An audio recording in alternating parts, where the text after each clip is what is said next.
Assalamualaikum warahmatullahi wabarakatuh. Selamat pagi anak-anak. Sehat? Baiklah.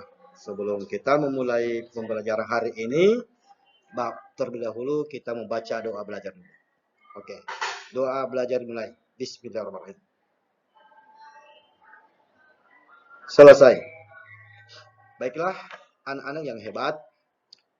Hari ini Bapak akan menjelaskan materi tentang berbakti kepada orang tua, ya. Berbakti kepada orang tua adalah kewajiban bagi setiap anak. Hal ini penting untuk menjaga keharmonisan keluarga dan mendapat ridho dari Allah Subhanahu wa Ta'ala. Baiklah, anak-anak yang hebat, pengertian berbakti kepada orang tua yang pertama adalah merawat, yaitu membantu orang tua dalam kehidupan sehari-hari seperti menyediakan makanan, membantu pekerjaan rumah, dan mengurus kesehatan mereka. Yang kedua, menghormati, yaitu berbicara dengan santun, tidak membantah, dan mendengarkan nasihat yang diberikan. Yang ketiga, mendoakan.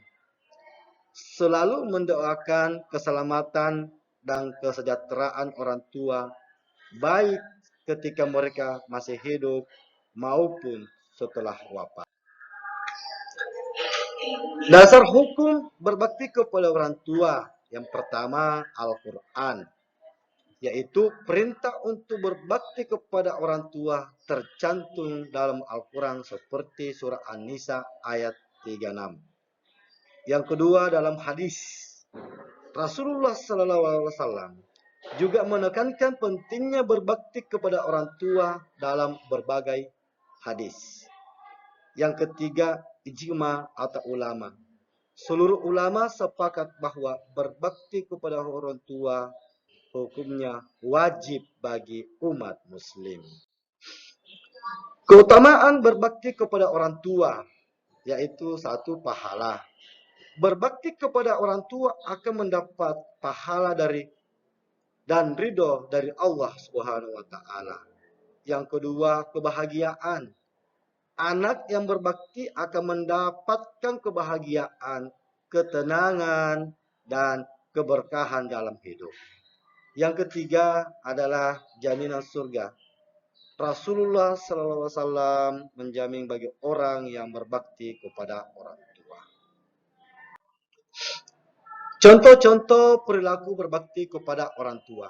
Satu, memenuhi kebutuhan, yakni membantu orang tua dalam memenuhi kebutuhan sehari-hari seperti menyiapkan makanan, membersihkan rumah, dan mencuci pakaian.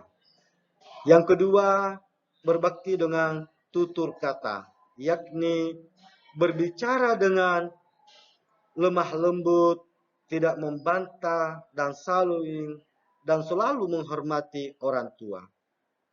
Yang ketiga, membantu orang tua beribadah, yakni mendampingi dan membantu orang tua dalam melaksanakan ibadah seperti sholat, membaca Al-Quran, dan zikir.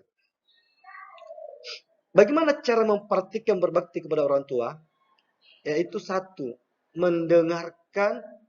bersedia mendengarkan nasihat dan masukan dari orang tua dengan penuh perhatian.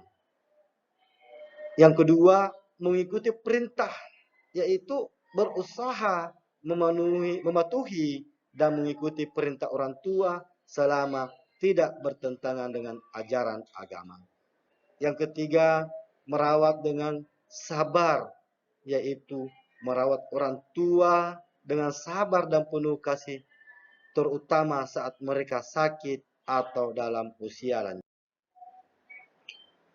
Baiklah anak-anak yang hebat, adapun hambatan dalam berbakti kepada orang tua, yang pertama kesibukan. Padatnya aktivitas sehari-hari dapat menghalangi anak untuk menghabiskan waktu bersama orang tua. Yang kedua, perbedaan prinsip. Adanya perbedaan prinsip atau pandangan antara anak dan orang tua dapat menimbulkan konflik. Ego dan kemalasan. Sifat ego dan malas dapat membuat anak enggan untuk berbakti kepada orang tua. Adapun solusi mengatasi hambatan berbakti kepada orang tua. Yang pertama, kita harus memiliki manajemen waktu, yaitu atur waktu untuk selalu menyempatkan diri bertemu dan berkualitas bersama orang tua. Yang kedua, saling terbuka. Maksudnya, komunikasi perbedaan dengan orang tua secara terbuka dan cari solusi bersama. Yang ketiga, tingkat kesadaran, yaitu tingkatkan kesadaran akan pentingnya berbakti dan pahala yang akan diperoleh. Hikmah dan manfaat berbakti kepada orang tua. Yang pertama adalah ketenangan jiwa. Berbakti kepada orang tua akan membawa ketenangan dan kebahagiaan dalam hidup. Yang kedua, doa orang tua. Doa dan restu orang tua akan menjadi kunci keberhasilan anak di dunia dan akhirat. Yang ketiga, ridho Allah Subhanahu wa Ta'ala. Berbakti kepada orang tua adalah jalan untuk mendapatkan ridho dan kasih sayang Allah Subhanahu wa Ta'ala.